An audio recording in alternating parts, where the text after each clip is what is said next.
Hello everyone, here I am again. Today I will give you some tips, ways to deal with haters and jealous people in your life. Following some best practices, such as the tips here, can make it easier for you to deal with this kind of individuals. If there are people who are genuinely cheering for your failure, use these tips to fuel yourself to even greater success. Remember that proving haters wrong has its own reward.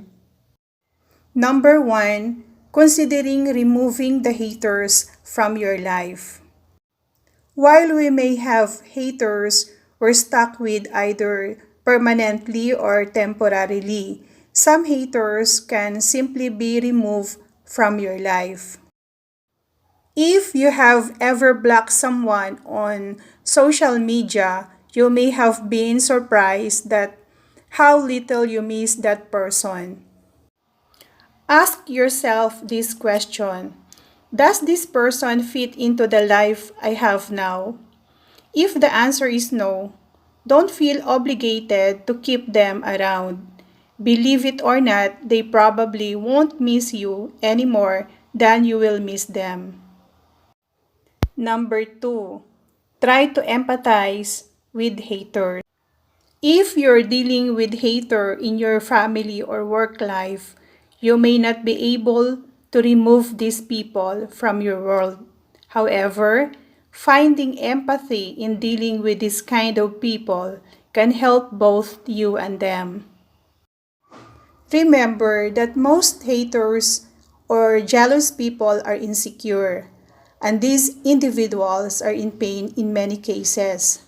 You've probably done nothing to harm them, but chances are someone has at some point in the past. You've probably seen the quote, "Be kind because everyone you know is fighting a hidden battle." That quote seems cliche because it's completely true. When you stop to understand why your haters may be reacting as they are to you, it's easier to forgive them and not to take it personally. If the hater is someone you can easily eliminate from your life, try to show them some empathy.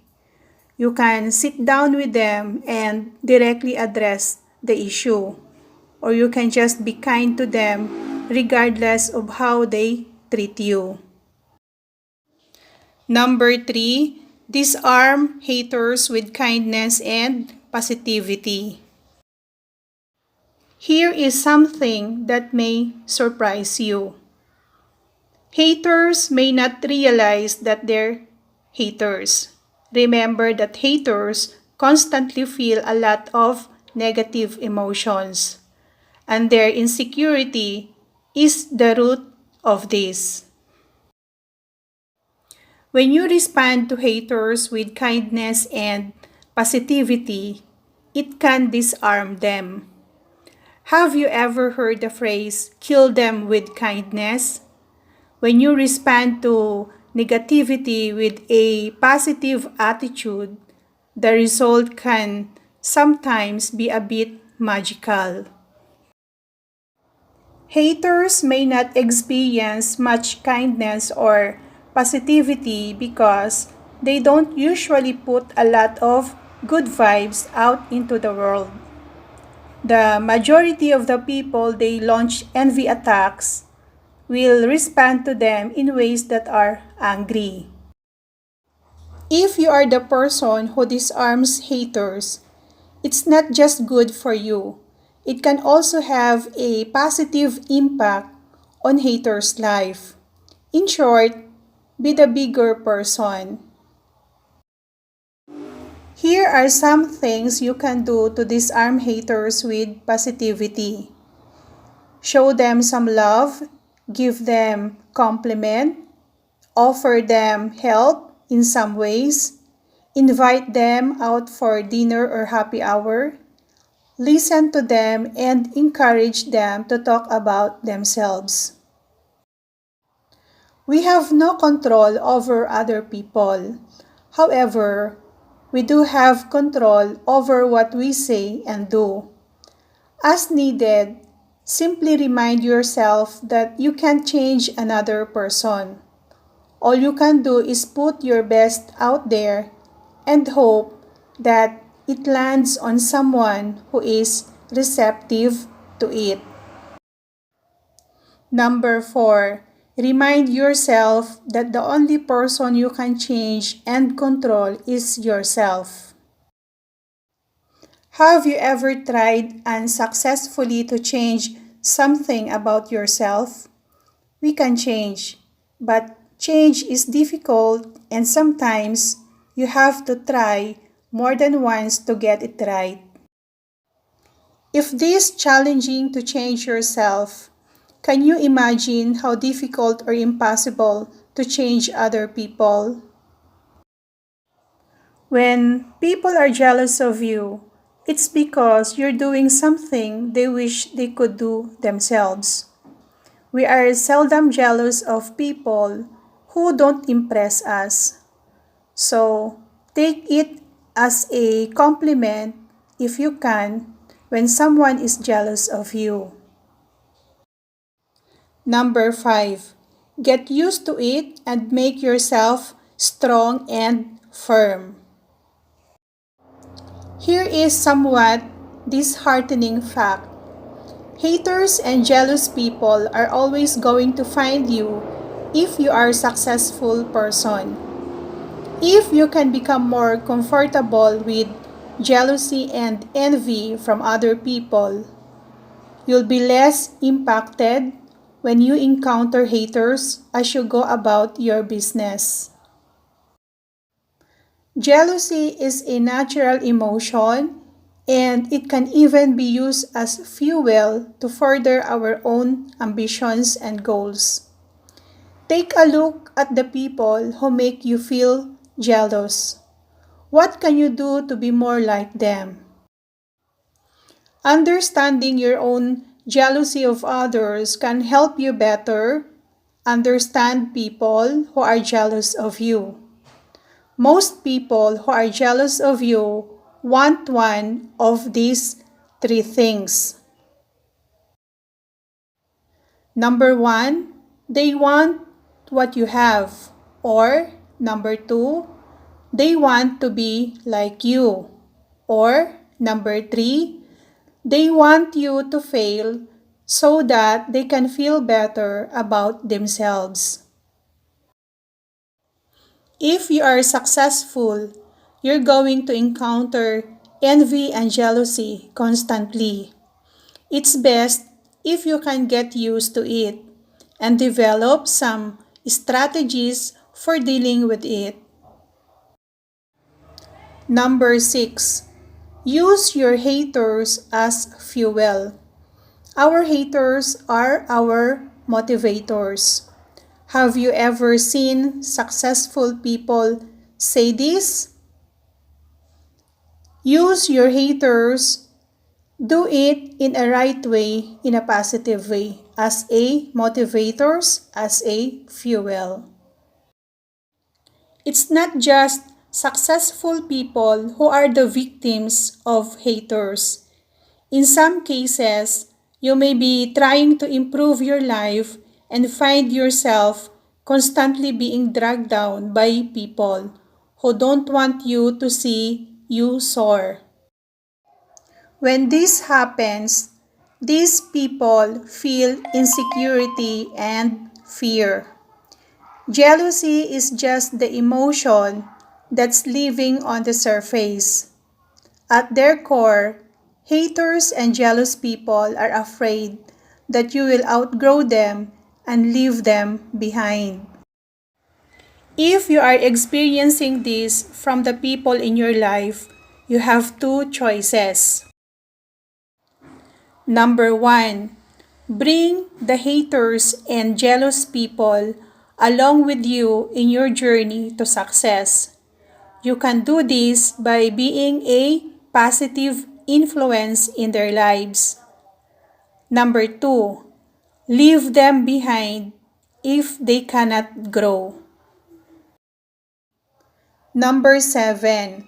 Start a conversation with the haters and jealous people. Most online haters or trolls are trying to provoke a negative reaction. Giving them the exact opposite of that can disarm them and may even provoke a positive and life-changing reaction.